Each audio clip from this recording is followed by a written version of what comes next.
Olá, meus queridos, tudo bem com vocês? Hoje quero falar sobre 3 coisas a respeito de língua portuguesa. Acredito que após esse vídeo a visão sobre o estudo da língua mudará e para melhor. Antes de começarmos, peço que curtam e comentem esse vídeo, compartilhem meu canal para que eu possa continuar trazendo conteúdo para vocês, combinado? Dito isso, vamos aos pontos. Primeira coisa que eu quero trazer é com relação à relevância.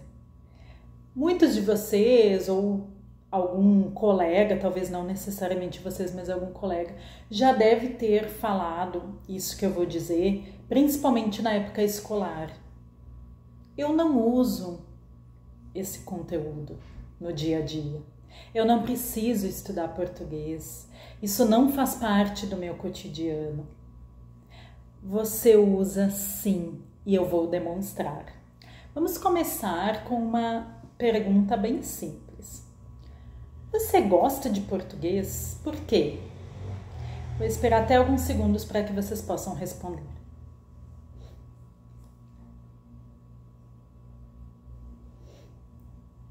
Eita! Então, vou imaginar uma das respostas aí que possa ter ocorrido.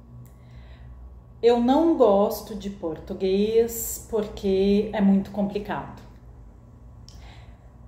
Veja que vocês, para começar, vocês usaram uma ordem no pensamento de vocês para organizar essas ideias, essas palavras.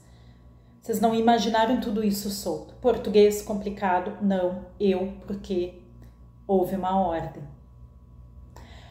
Olha quantos tipos de palavras tem nessa resposta. Eu, um pronome, gosto, verbo, de, preposição, português, substantivo, nome, porque uma conjunção, é, verbo, muito advérbio, complicado, adjetivo. Veja quantas funções tem nessa frase. O sujeito, eu, o verbo, gosto, de português, o objeto indireto, o complemento do verbo gostar. Veja que eu tenho 2 tipos de orações. A oração principal, eu gosto de português, porque eu não gosto de português, desculpa, porque é muito complicado. Oração subordinada, adverbial causal.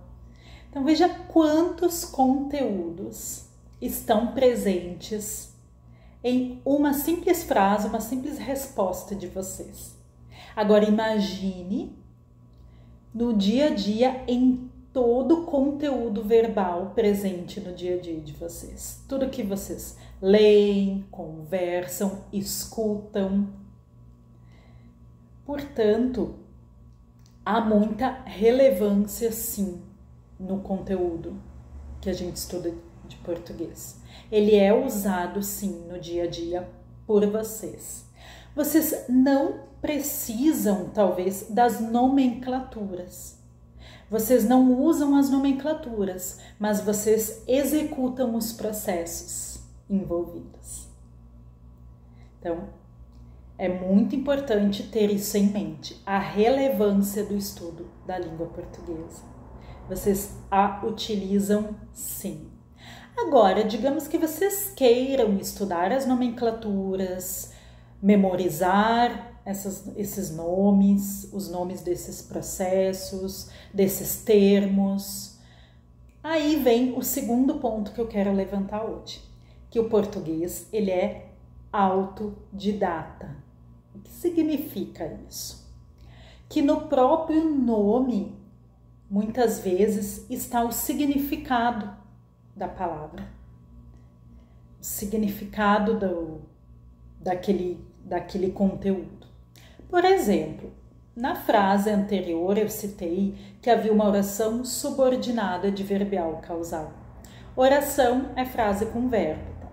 Subordinado, o que lembra a palavra subordinado? Algo submisso, né? Algo subordinado, submisso a outra coisa.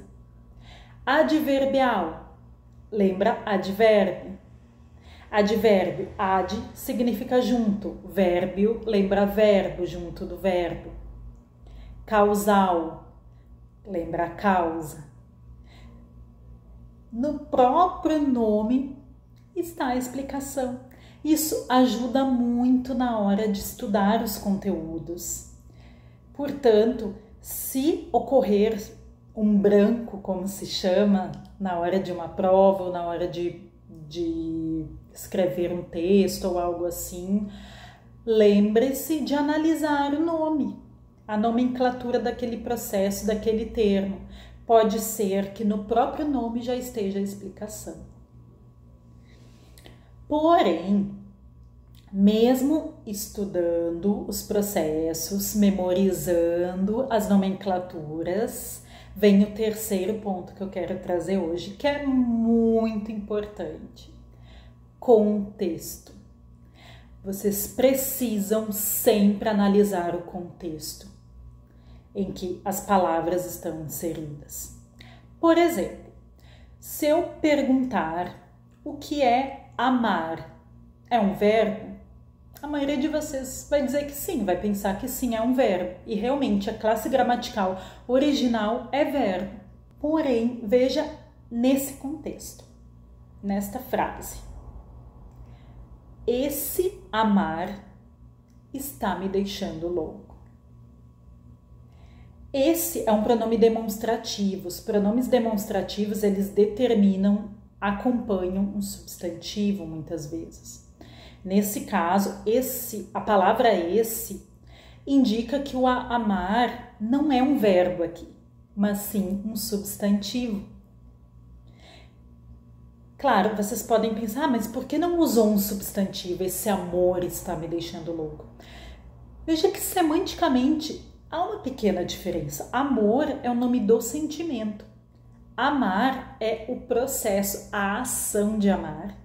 Então, talvez aqui o escritor poderia ter escolhido o uso da palavra amar para transmitir essa ideia de processo. Esse amar, esse ato de amar, esse processo de amar contínuo está me deixando louco.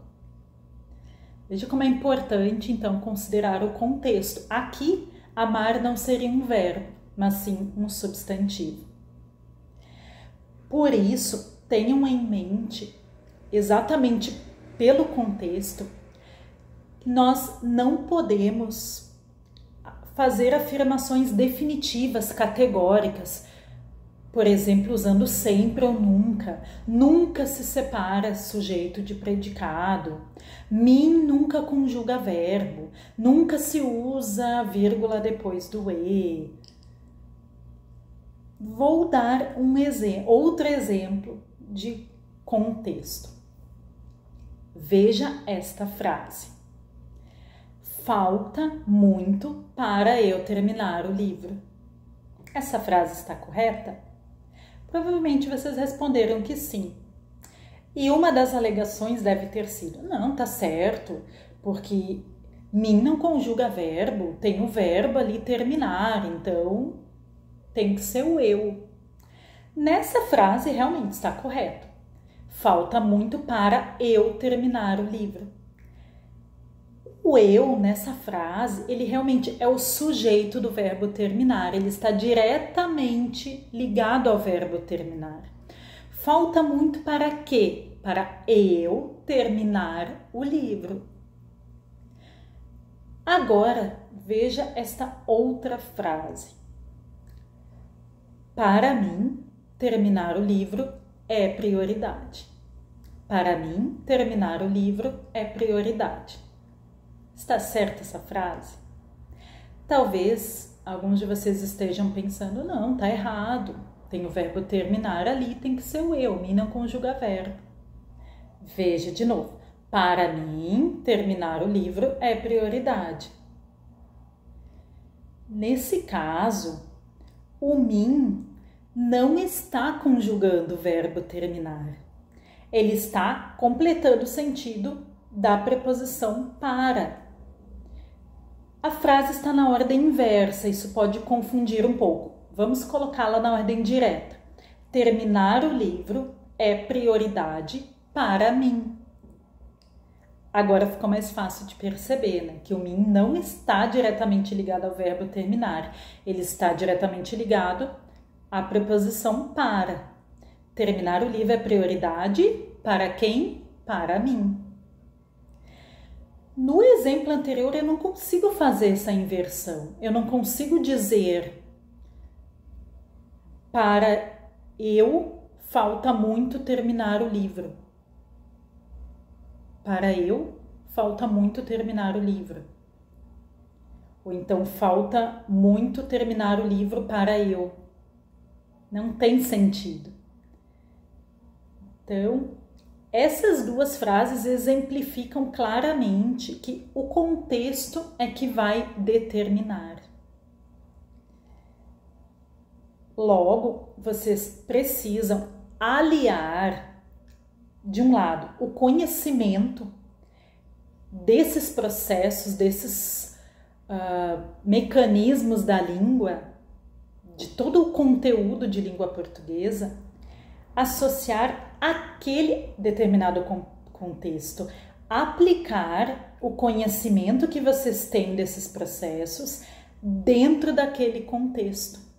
Por isso que muita gente erra, estudam, decoram aquela regra, aquele nome, aplicam diretamente no texto, sem analisar o contexto, e depois não entendem porque erraram a questão.